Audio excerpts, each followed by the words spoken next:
Clip number 147، اس میں انشاءاللہ عز و جل قرآن پاک کی سورہ آل عمران کی آیت نمبر 147 سے 149 کی تلاوت، ترجمہ اور تفسیر قرآن صراط الجنان سنیں گے۔ بسم اللہ الرحمن الرحیم۔ ترجمہ، اللہ کے نام سے شروع جو نہایت مہربان رحمت والا ہے۔ وما كان قولهم إلا أن قالوا ربنا اغفر لنا ذنوبنا وإسرافنا في أمرنا وثبت أقدامنا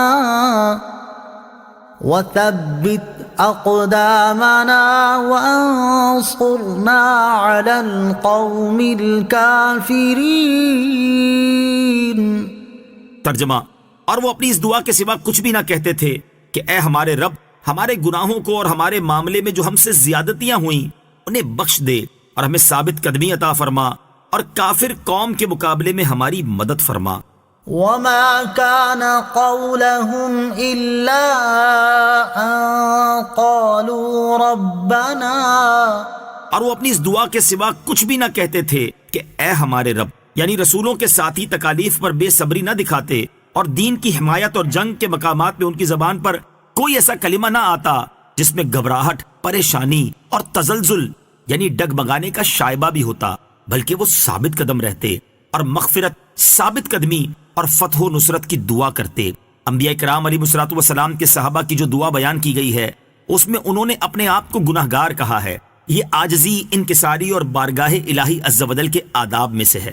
لیکن لطف کی بات یہ ہے کہ وہ خود کو گناہگار کہہ رہے ہیں اور ان کا پروردگار عز و جل انہیں ربانی یعنی اللہ والے فرما رہا ہے۔ اور حقیقت میں لطف کی بات یہی ہے کہ بندہ خود کو گناہگار کہے اور اس کا رب عز و جل اسے ابرار، نیکوکار فرمائے۔ کسی بزرگ کا فرمان ہے کہ ساری دنیا مجھے مردود کہے اور رب کریم عز و جل کی بارگاہ میں مقبول قرار پاؤں، یہ اس سے بہتر ہے کہ ساری دنیا مجھے مقبول کہے اور رب کریم عز و جل کی بارگاہ میں مردود قرار پاؤں۔ آیت سے یہ بھی معلوم ہوا کہ اللہ تعالیٰ کی بارگاہ میں اپنی حاجت پیش کرنے سے پہلے توبہ و استغفار کرنا آداب دعا میں سے ہے۔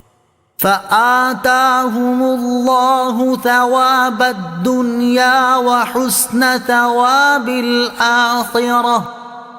والله يحب المحسنين۔ ترجمہ، تو اللہ نے انہیں دنیا کا انعام بھی عطا فرمایا اور آخرت کا اچھا ثواب بھی، اور اللہ نیکی کرنے والوں سے محبت فرماتا ہے۔ فآتاهم الله ثواب الدنيا، تو اللہ نے انہیں دنیا کا انعام بھی عطا فرمایا۔ انبیاء کرام علیہ الصلوۃ والسلام کی معیت میں دین خدا عز و جل کے لیے جد و جہد کرنے والوں کے بارے میں فرمایا کہ ان کی حسن نیت اور حسن عمل کی وجہ سے اللہ تعالیٰ نے انہیں دونوں جہان کی کامیابیاں عطا فرمائی۔ دنیا میں انہیں فتح و نصرت سے نوازا اور دشمنوں پر غلبہ عطا فرمایا، جبکہ آخرت میں ان کے لیے مغفرت، جنت اور رضا الہی کا انعام رکھا۔ اس سے معلوم ہوا کہ آخرت کا ثواب دنیا کے انعام سے کہیں زیادہ ہے، کیونکہ آخرت کے ثواب پر لفظ حسنہ زیادہ فرمایا ہے، اور یہ بھی معلوم ہوا کہ دین کی خدمت کرنے والے کو دنیا بھی ملتی ہے۔ یا ایھا الذین آمنوا ان تطیعوا الذین کفروا یردوکم علی اعقابکم فتنقلبوا خاسرین۔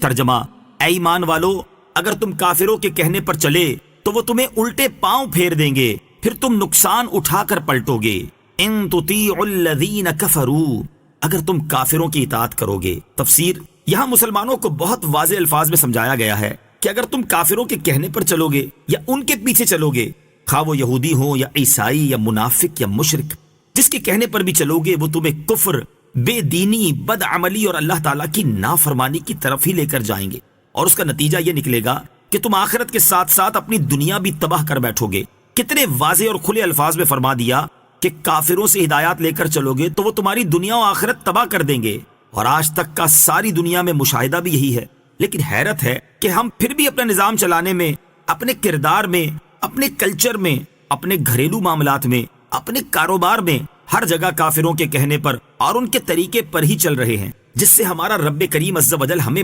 بار بار منع فرماتا ہے